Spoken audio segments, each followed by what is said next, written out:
اللہ تعالیٰ فرماتے ہیں وَمَا خَلَقْتُ الْجِنَّ وَالْإِنسَ إِلَّا لِيَعْبُدُونَ، اور میں نے جنوں اور انسانوں کو اپنی عبادت کے لیے پیدا کیا ہے۔ اللہ تعالیٰ نے ہمارے باپ کو کیوں پیدا فرمایا، ہمیں کیوں پیدا فرمایا؟ تاکہ ہم اس کی عبادت کریں، اگرچہ وہ عبادت کا محتاج نہیں، وہ تو بے نیاز ہے، البتہ ہم اس کے محتاج ہیں۔ اس کے اسماء بہترین اور حسین ہیں، وہ عالی شان صفات کا مالک ہے۔ اس نے اپنے ناموں کے آثار ظاہر کرنے کے لیے مخلوق کو پیدا فرمایا، رحمت کے آثار، قدرت کے آثار، جبر اور طاقت کے آثار اور حکمت کے آثار ظاہر کرنے کے لیے مخلوقات کو پیدا فرمایا، ورنہ وہ کسی چیز کا محتاج نہیں۔ آدم علیہ السلام کی تخلیق سے پہلے ہی اس بارے میں اللہ تعالیٰ کا فرشتوں سے مکالمہ ہوا۔ اللہ تعالیٰ نے فرمایا وَإِذْ قَالَ رَبُّكَ لِلْمَلَائِكَةِ إِنِّي جَاعِلٌ فِي الْأَرْضِ خَلِيفَةً، اور جب تیرے رب نے فرشتوں سے کہا میں زمین میں ایک خلیفہ بنانے والا ہوں۔ خلیفہ سے مراد ہے نائب، اور یہ کہ اس کی نسل میں سے ہر ایک دوسرے کا خلیفہ ہوگا، جبکہ سیدنا ابو بکر صدیق رضی اللہ عنہ نبی اکرم صلی اللہ علیہ وسلم کے خلیفہ ہوئے۔ سو اللہ نے ایک خلیفہ بنانے کا ارادہ فرمایا جو زمین میں حکومت کرے اور اس کو آباد کرے۔ چنانچہ اللہ تعالیٰ نے فرمایا هُوَ أَنشَأَكُم مِّنَ الْأَرْضِ وَاسْتَعْمَرَكُمْ فِيهَا، اللہ تعالیٰ نے تمہیں زمین سے پیدا کیا اور اسی نے اس زمین میں تمہیں بسایا ہے۔ اللہ تعالیٰ کا ارادہ ہوا کہ زمین کو آباد کروائے، جبکہ جن اس قابل نہیں تھے، کیونکہ ان میں اس قدر عقل و دانش نہیں تھی کہ زمین کو پر رونق اور سرسبز و شاداب رکھ سکیں۔ علماء جنات کے بارے میں کہتے ہیں ان کا سب سے بڑا عقل مند جن انسانوں کے 10 سالہ بچے کے برابر عقل رکھتا ہے، اس لیے زمین کو آباد کرنے کی صلاحیت اللہ تعالیٰ نے انسان کو بخشی۔ اللہ نے انسان کو بہترین ڈھانچے اور حسین ترین شکل و صورت سے نوازا، پھر اپنی روح اس میں پھونکی۔ فرشتوں نے اس سے سوال کیا قالوا أتجعل فيها من يفسد فيها ويسفك الدماء ونحن نسبح بحمدك ونقدس لك قال إني أعلم ما لا تعلمون، ایسی مخلوق کو کیوں پیدا کرتا ہے جو زمین میں فساد کرے اور خون بہائے؟ اور ہم تیری تسبیح، حمد اور پاکیزگی بیان کرتے ہیں۔ اس کے جواب میں اللہ نے فرمایا جو میں جانتا ہوں تم نہیں جانتے۔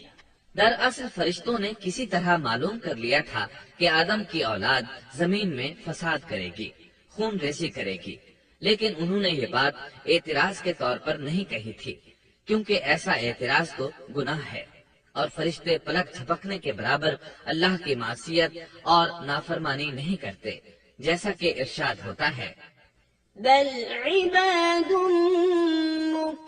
مكرمون لا يسبقونه بالقول وهم بأمره يعملون،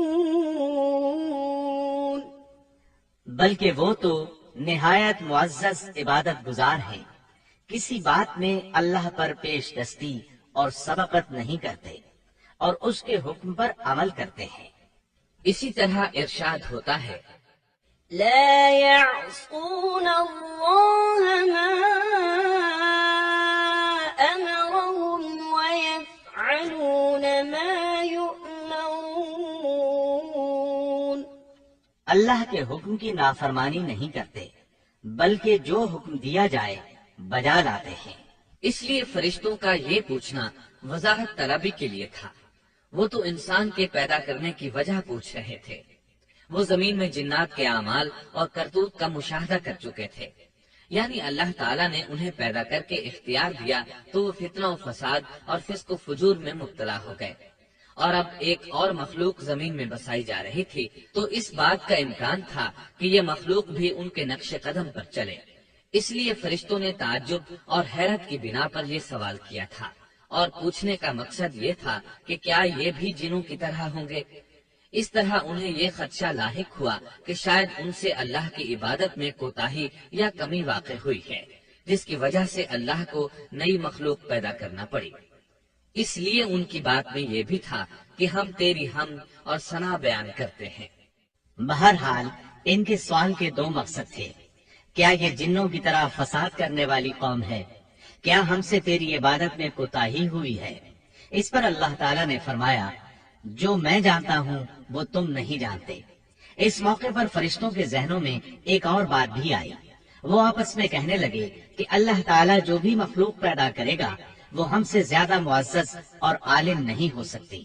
یعنی جب فرشتوں نے باقی مخلوقات کا جائزہ لیا، مثلا آسمان، زمین، پہاڑ، جن، چوپایوں وغیرہ کا، تو انہوں نے سوچا یہ ہم سے زیادہ مرتبے والی نہیں ہے، لہذا یہ مخلوق بھی پیدا ہو رہی ہے تو یہ ہم سے زیادہ مرتبہ نہیں رکھتی، یہ ہمارا خاص مقام ہے کہ اللہ کی تسبیح میں مصروف ہیں، کفر سے محفوظ ہیں، ہر حکم بجا لاتے ہیں، اللہ کے تمام احکامات پورے کرتے ہیں، آسمان اور زمین میں اس کا حکم نافذ کرتے ہیں، اور اللہ کے نزدیک ہم سب سے زیادہ شرف والے ہیں۔ لہذا اگر یہ نئی مخلوق انسان بھی پیدا ہو جائے تو کیا ہوا، ہم سے زیادہ معزز اور علم والی تو نہیں ہوگی۔ بہرحال جب اللہ تعالیٰ نے آدم کو پیدا کیا تو زمین کی مٹی لانے کا حکم فرمایا، چنانچہ اللہ تعالیٰ کے پاس مٹی لائی گئی۔ امام ترمذی، ابن حبان اور امام احمد رحمت اللہ علیہ نے ایک حدیث بیان کی ہے جس کے الفاظ کچھ یوں ہیں: إن الله تعالى خلق آدم من قبضة قبضها من جميع الأرض، فجاء بنو آدم على قدر الأرض، فجاء منهم الأحمر والأبيض والأسود، وبين ذلك والسهل والحزن والخبيث والطيب۔ اللہ تعالیٰ نے آدم علیہ السلام کو مٹی کی ایک مٹھی سے پیدا فرمایا، اس مٹی کو اللہ تعالیٰ نے پوری زمین سے اٹھوایا تھا۔ یہی وجہ ہے کہ آدم کی اولاد زمین کے لحاظ سے ہی ظہور پذیر ہوئی، بعض سرخ رنگ کے ہیں تو بعض سیاہ اور بعض سفید، اور کچھ اس کے درمیان میں ہیں، بعض نیک ہیں، بعض خبیث، اور کچھ پاکیزہ قسم کے ہیں۔ انسان کی تخلیق مٹی سے شروع ہوئی، اس مٹی کو پانی سے تر کیا گیا تو یہ تین بن گئی۔ اسی وجہ سے قرآن مجید کی بعض آیات میں تراب کا لفظ آیا ہے۔ تراب خشک مٹی کو کہتے ہیں، اور بعض آیات میں تین کا لفظ آیا ہے۔ تین تر اور بھیگی مٹی کو کہتے ہیں۔ اللہ تعالیٰ فرماتے ہیں خلقہ من تراب، یعنی آدم کو تراب سے پیدا کیا گیا۔ مٹی کی عام حالت کو تراب کہتے ہیں، اور فرمایا إذ قال ربك للملائكة إني خالق بشرا من طين۔ جب آپ کے رب نے فرشتوں سے کہا کہ میں مٹی سے بشر کو پیدا کرنے والا ہوں، جب اس مٹی کو پانی سے زیادہ بھگویا گیا تو وہ لیسدار ہونا شروع ہو گئی، اسی لیے اللہ تعالیٰ نے فرمایا إنا خلقناهم من طين لازب۔ ہم نے انسان کو لیسدار اور چپکنے والی مٹی سے پیدا کیا۔ پھر اللہ تعالیٰ نے اپنے مبارک ہاتھوں سے انسان کا ڈھانچہ تیار کیا۔ اللہ نے فرمایا خلقت بيدي۔ میں نے اپنے دونوں ہاتھوں سے پیدا کیا۔ اللہ تعالیٰ نے انسان کی خلقت فرشتوں کے سپرد نہ کی، بلکہ بذات خود اسے تخلیق کے مراحل سے گزارا اور اپنے ہاتھوں سے اس کی تصویر کشی کی۔ اللہ نے انسان کو پہلے ایک مورتی کی صورت میں ڈھالا، اس کے بعد ایک مقررہ مدت تک چھوڑے رکھا، یہاں تک کہ گیلی مٹی خشک ہو گئی اور اس کا رنگ سیاہ ہو گیا، بدبو آنے لگی، پھر وہ کھنکھناتی مٹی میں بدل گئی اور آخرکار آگ پر پکی ہوئی مٹی یعنی فخار ٹھیکری کی صورت اختیار کر گئی، جس سے مٹکے وغیرہ تیار کیے جاتے ہیں۔ سیاہ مٹی کو ہمعون کہتے ہیں اور بدبودار کو مسنون کہتے ہیں، اور کھنکھنا کر بولنے والی مٹی کو سلسال کہتے ہیں، اور ٹھیکری کی طرح کی مٹی کو الفخار کہتے ہیں۔ مختلف آیات میں یہ الفاظ وارد ہوئے ہیں۔ وَلَقَدْ خَلَقْنَاكُمْ ثُمَّ صَوَّرْنَاكُمْ ہم نے تمہیں پیدا کیا اور پھر ہم ہی نے تمہاری صورت بنائی، اور فرمایا وَلَقَدْ خَلَقْنَا الْإِنسَانَ مِنْ صَلْصَالٍ مِنْ حَمَإٍ مَسْنُونٍ اور یقیناً ہم نے انسان کو کھنکھناتی خشک مٹی سے پیدا کیا جو کہ بدبودار اور سیاہ گارے سے خشک ہوئی تھی، اور فرمایا خَلَقَ الْإِنسَانَ مِنْ صَلْصَالٍ كَالْفَخَّارِ اللہ نے انسان کو کھنکھناتی مٹی سے پیدا کیا جو کہ ٹھیکری کی طرح تھی۔ ان تمام آیات کریمہ میں کوئی تناقض، تعارض اور اختلاف نہیں، اس لیے کہ ان مختلف آیات میں انسان کو اس کی تخلیق کے مختلف مراحل کی یاد دہانی کرائی گئی ہے۔ خلاصہ کلام یہ ہوا کہ تخلیق کے عمل کا پہلا مرحلہ تراب تھا، یعنی عام حالت والی خشک مٹی، پھر تین یعنی بھگوئی ہوئی مٹی، پھر لیسدار مٹی یعنی سلسال، پھر ٹھیکری کی طرح کی مٹی یعنی فخار، اور یہ کام جمعے کی آخری گھڑی میں کیا گیا۔ اور یہ دن اللہ کے لحاظ سے شمار ہونے والے دنوں میں سے ہمارے دنوں کی طرح نہ تھا، ہمارے اور اللہ کے دن مختلف ہیں۔ تخلیق آدم دراصل اللہ کا کرشمہ ہے، انسانوں کو ایک صورت عطا کی گئی۔ اس مرحلے کا تذکرہ بخاری اور مسند احمد کی ایک روایت میں ہے۔ خَلَقَ اللَّهُ آدَمَ وَطُولُهُ 60 ذِرَاعًا فَكُلُّ مَنْ يَدْخُلُ الْجَنَّةَ عَلَى صُورَةِ آدَمَ فَلَمْ يَزَلِ الْخَلْقُ يَنْقُصُ حَتَّى الْآنِ اللہ نے آدم کو پیدا کیا اور ان کا قد 60 ہاتھ یا 60 میٹر لمبا تھا۔ تمام جنتی لوگ اس قد آدم کے ساتھ جنت میں داخل ہوں گے، اور اس وقت سے لے کر آج تک مخلوق کا قد کم ہوتا چلا آ رہا ہے۔ بعد والے لوگ گزشتہ زمانے کے لوگوں سے ہمیشہ چھوٹے قد کے ہوتے چلے آ رہے ہیں۔ بہرحال سب سے پہلے اور سب سے لمبے انسان آدم علیہ السلام تھے۔ امام احمد نے منفرد طور پر ایک روایت بیان کی ہے، اس میں رسول اکرم صلی اللہ علیہ وسلم نے آدم علیہ السلام کی لمبائی 60 ہاتھ یعنی 60 میٹر اور چوڑائی 7 ہاتھ بیان فرمائی ہے۔ سبحان اللہ! سیدنا آدم کس قدر ضخیم اور عظیم مخلوق تھے۔ صحیح مسلم اور مسند احمد کی روایت میں ہے، لما خلق الله آدم تركه ما شاء أن يدع فجعل إبليس يطيف به ينظر إليه فلما رآه أجوف عرف أنه خلق لا يتمالك اللہ نے آدم کو پیدا کیا تو اسے اپنی منشا کے مطابق کچھ عرصہ ڈھانچے کی صورت میں چھوڑے رکھا۔ ابلیس اس کے ارد گرد چکر لگانے لگا۔ اس نے دیکھا کہ وہ پیٹ والا ہے۔ وہ سمجھ گیا کہ یہ مخلوق اپنے آپ پر کنٹرول نہیں کر سکے گی۔ اس حدیث سے معلوم ہوتا ہے کہ انسانوں کی طرح جنات کا پیٹ نہیں ہے، صرف انسان ایسا ہے جس کا اندر والا حصہ کھوکھلا ہے۔ بہرحال اللہ نے انسان کو اس شکل و صورت میں پیدا فرمایا۔ احادیث مبارکہ میں آدم علیہ السلام اور ابلیس ملعون کا قصہ تفصیل سے بھی موجود ہے اور مختصر بھی۔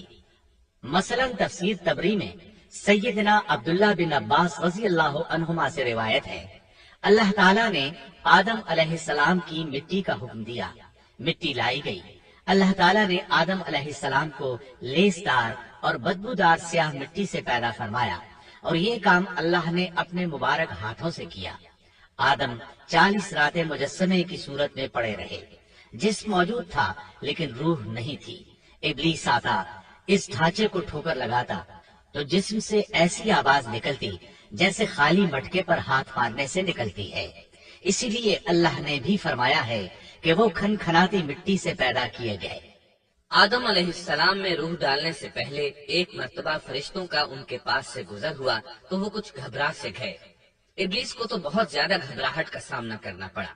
وہ گزرتے ہوئے ٹھوکر مارتا اور کہتا، تجھے کسی خاص مقصد کے لیے پیدا کیا گیا ہے۔ یہ کہہ کر وہ آدم کے منہ میں داخل ہو جاتا اور کمر کے راستے باہر آ جاتا اور فرشتوں سے مخاطب ہو کر کہتا، اس سے گھبرانے کی کوئی ضرورت نہیں۔ اگر مجھے اس پر مسلط کر دیا گیا تو میں یقیناً اسے ہلاکت میں ڈال دوں گا، اور اگر اسے مجھ پر مسلط کر دیا گیا تو بلا شبہ میں اس کی نافرمانی کروں گا۔ اندازہ کیجئے وہ تعجب کر رہا ہے کہ انہیں کیوں پیدا کیا گیا ہے۔ اس کی آدم علیہ السلام سے دشمنی کس قدر پرانی ہے، گویا ابتدا ہی سے یہ عداوت پر ڈٹ گیا تھا۔ بہرحال اللہ نے آدم میں روح پھونکی۔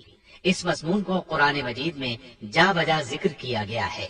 اللہ تعالیٰ فرماتے ہیں، فَإِذَا سَوَّيْتُهُ وَنَفَخْتُ فِيهِ مِنْ رُوحِي فَقَعُوا لَهُ سَاجِدِينَ۔ جب میں اس کو ٹھیک ٹھاک کر لوں اور اس میں اپنی روح پھونک دوں تو تم سب اس کے سامنے سجدے میں گر پڑنا۔ ایک اور جگہ فرمایا، إِنَّ مَثَلَ عِيسَى عِندَ اللَّهِ كَمَثَلِ آدَمَ خَلَقَهُ مِن تُرَابٍ ثُمَّ قَالَ لَهُ كُن فَيَكُونُ۔ اللہ تعالیٰ کے نزدیک عیسیٰ علیہ السلام کی مثال ہو بہو آدم علیہ السلام کی مثال ہے۔ اللہ نے انہیں مٹی سے بنا کر کہا، ہو جا، وہ ہو گئے۔ اللہ نے آدم علیہ السلام کو مٹی سے پیدا کیا، اپنے ہاتھوں سے بنایا، پھر اس میں روح پھونکی۔ اس کا مفصل بیان احادیث میں موجود ہے۔ جب ان میں روح پھونکی گئی اور ابتدا میں روح جیسے ہی سر کے اندر داخل ہوئی، آدم علیہ السلام کو چھینک آ گئی۔ فرشتوں نے آدم علیہ السلام سے کہا، الحمدللہ کہیے۔ انہوں نے کہہ دیا۔ اللہ کی اس تعریف کے جواب میں اللہ تعالیٰ نے فرمایا، رحمک ربک، یعنی تجھ پر تیرا رب رحم فرمائے۔ سبحان اللہ، اللہ ذوالجلال والاکرام نے آدم علیہ السلام میں روح مکمل ہونے سے پہلے ہی انہیں اپنی رحمت سے سرفراز فرما دیا۔ بہرحال جب روح ان کی آنکھوں میں داخل ہوئی اور انہوں نے جنت کے پھلوں کو دیکھا تو ان میں غور و فکر کرنے لگے۔ جب روح پیٹ میں داخل ہوئی تو کھانے کی طلب محسوس ہوئی۔ ابھی روح ٹانگوں تک پہنچی نہیں اور کھانے کی خواہش پہلے ہی محسوس ہونے لگی۔ اس جلد بازی اور عجلت کی وجہ سے اللہ تعالیٰ نے فرمایا، خُلِقَ الْإِنسَانُ مِنْ عَجَلٍ۔ انسان جلد باز مخلوق ہے۔ جب آدم علیہ السلام کو پیدا کر دیا گیا تو اللہ تعالیٰ نے ان کی پشت پر ہاتھ پھیرا۔ ہاتھ پھیرتے ہی ان کی پشت سے قیامت تک پیدا ہونے والے انسان باہر نکل آئے۔ آدم کی تمام اولاد ان کے سامنے ظاہر ہو گئی، اور یہ بات نہایت وضاحت اور صراحت کے ساتھ قرآن مجید اور احادیث مبارکہ میں موجود ہے۔ مسلم بن یسار رحمت اللہ علیہ بیان کرتے ہیں کہ سیدنا عمر بن خطاب رضی اللہ عنہ سے کسی نے اس آیت کریمہ کے بارے میں پوچھا، وَإِذْ أَخَذَ رَبُّكَ مِن بَنِي آدَمَ مِن ظُهُورِهِمْ ذُرِّيَّتَهُمْ وَأَشْهَدَهُمْ عَلَىٰ